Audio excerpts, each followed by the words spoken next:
So I kind of just wanted to give an update on the Turo rentals and how that's been going. So I sent the car out on the month-long rental to the guy. They told me I was going to make like $1,020 or something like that, all said and done. So I'm cool with that. I don't really understand how their math works out because the first week I only got like $205, and I was thinking, okay, it's a 4-week rental. Should have been more like $250, but whatever. The guy ended up canceling, or not canceling, but downsizing the rental to 3 weeks and 1 day. I was like, okay, whatever, that's fine. I mean, he only needed it for 3 weeks and 1 day, so all good with me.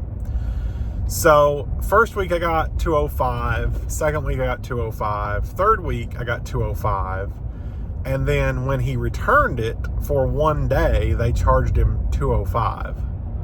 I mean, that's great. I got my 800, which is what I was expected to get when he downsized it to 3 weeks instead of 4. But that doesn't make any sense at all. So yeah, I don't know. I guess I can't really complain because I got paid, but whatever. Everything went really well with that. After the whole communication issue at first, there were some times where, I had sent him some messages and he just never responded. And I thought, well, okay, but it wasn't major. Some things that did happen during the trip that were just kind of weird, but everyone's different. Everyone, we all have free will and we can do things however we want to do it. And that's just the way it is. So, he took the car to Charlotte for a day and then brought back home. And I thought, well, maybe it was just like a day trip. I don't know. Not really any of my business anyway, so not a big deal. He took it back to his house and plugged it in and charged it for a little while, not even like a full charge. And then he parked it for 8 days. It sat at his house. It was not touched. It was not charged. It was not moved for 8 days. The weird part about that is the day that he unplugged it, he opened the frunk. And I guess he may have, was getting stuff out of it. I don't really know. But he left the frunk open for 4 days. And I'm like, it rained during those days. And I'm just sitting here thinking, okay, this car's going to be a wreck when I get it back. I actually did click Sentry mode just to see if the frunk was like wide open. It was not. It was shut, but it wasn't like closed. So I honestly thought that he was probably closing the frunk wrong. You can't slam it like you would a normal hood in a normal car. You have to slowly close it and latch it. And so my fear was that he had closed it wrong and broke the latch, and then it was saying that it was open when it really wasn't. I don't know.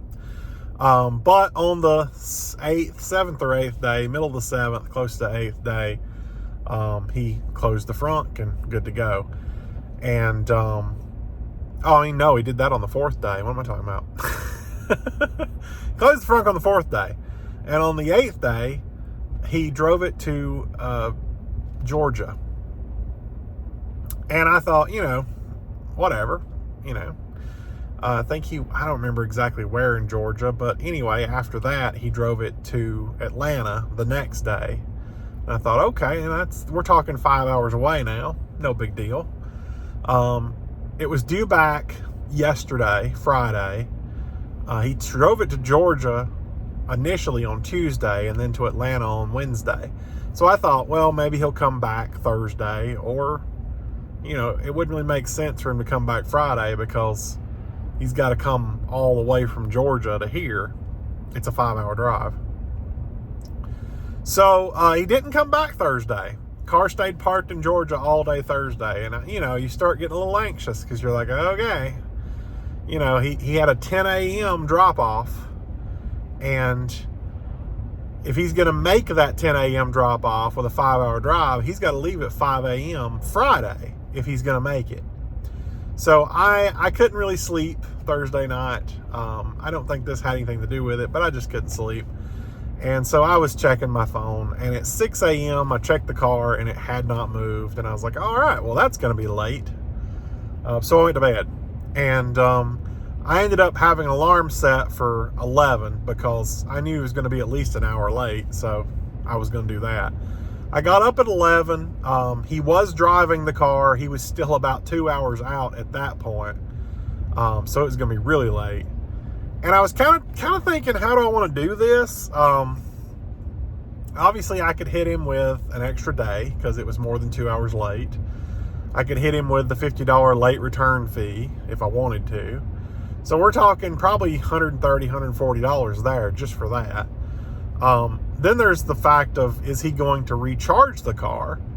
I mean, there is a charger in front of Subway, which, you know, that's what we always say, plug it into the charger when you leave it.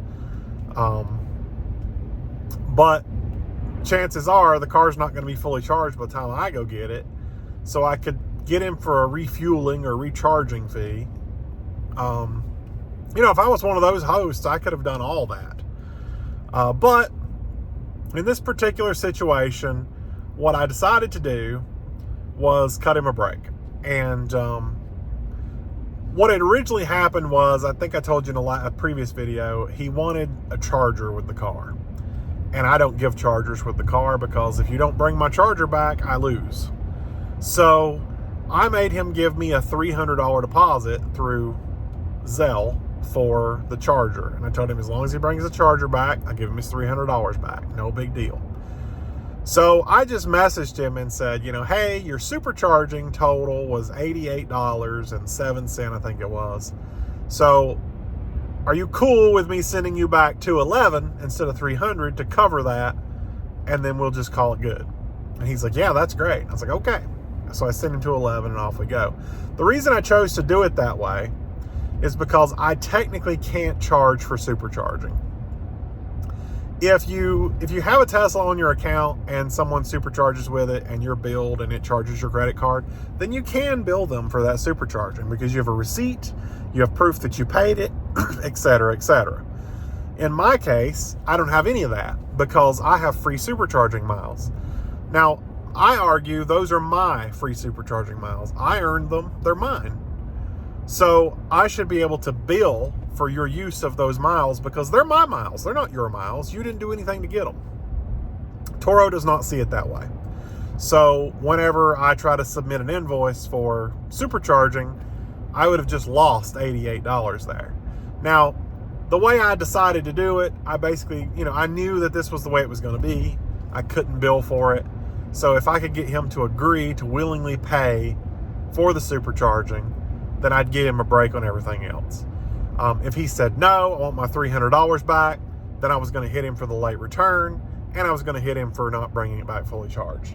Because in the end of the day, that would have been way more money for me, but that's not what I'm really after. I'm not looking to nickel and dime everybody. If my car comes back in one piece and it's not damaged, then I'm not going to charge you extra for bull crap. You know, I mean, what does it really cost me to charge the car? I think after I picked it up from the free charger, which it's free, it doesn't cost me a dime, it was at like 55%, and I brought it home and plugged in.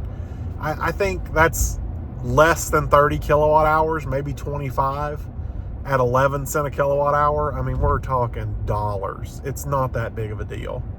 So, you know, $1. So, yeah, no, I'm not worried about it. It's already charged. I mean, it charged in just a couple hours when I got it home and good to go. So there didn't appear to be any damage. Car looked cleaner than I expected for it to have gone to Atlanta and back. I don't think he was aware of the car wash subscription on it, but it was pretty dang clean when it came back. The tires were not clean, which my car wash would have shined the tires, but the car was good and shiny and clean. No visible like bug splatter, which I expected a lot of that. So anyway, that's the Turo experience. You know, the car's back. I have an appointment next week to have the car fully detailed. Actually, it might be 2 weeks from now. No, it's next week. I have an appointment next week to have the car fully detailed. which, I mean, you know, if it rents between now and then, I'll clean it up best I can and send it out. But I've got a guy, we're going to clean it up real good, and then it'll be ready for whatever I want to do next. Do I send it out again to someone else, or do I go trade it? I don't know. I haven't really decided. As long as it's renting and making me money, and more money than the payment, that is, then I don't really see a reason that I need to get rid of it. My goal was to pay everything toward the loan. I mean, when I rent it, if I make $1,000 in a month, payment's only $600, I'm going to pay the full $1,000 toward the loan. That way, it takes my principal down faster. I don't have to worry about it. And then if and when I am ready to trade or sell the car, I don't owe as much. So there's not like a deficit. Right now there's a deficit. I would have to give them the car and some money to get out from under it. Don't like that. So if renting it can help me get that taken care of to at some point when I could just get rid of it and not owe anything, that would be great. So that's the plan for now.